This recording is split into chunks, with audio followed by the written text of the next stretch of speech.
قلت اتصل فيها مسؤولي على الرزانة قال لي بدك تطلع على إيران تاخذ دورة قنص ومنه بتستفيد وبزيد راتبك لما تروح.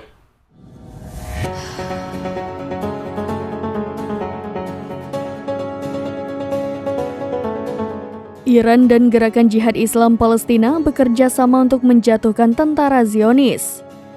Dalam beberapa waktu belakangan, Iran bahkan juga memberikan pelatihan militer ke puluhan anggota PIJ.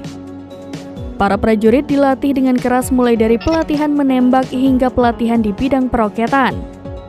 Dilansir dari i24 News, hal itu diungkapkan Badan Keamanan Israel Shin Bet pada Selasa 16 Januari. Pasalnya pihaknya mengetahui rencana balas dendam Iran dan PIJ itu seusai menangkap Bassel Mahdi, seorang komandan peleton di PIJ. Komandan tersebut mengaku bahwa 15-20 pasukannya dilatih oleh tentara Iran. Pelatihan itu pun dilakukan untuk operasi balas dendam terhadap Israel yang membombardir Gaza sejak Oktober silam. Dalam pelatihan tersebut, prajurit PIJ latihan menembak dengan berbagai jenis senjata. Selain itu, PIJ juga mengikuti pelatihan kebugaran jasmani guna memastikan kesehatan para prajurit dalam medan perang.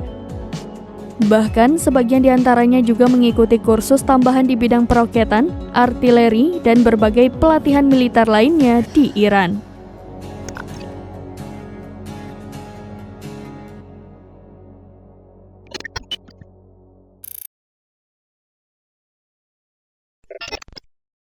Download Tribun X sekarang, menghadirkan lokal menjadi Indonesia.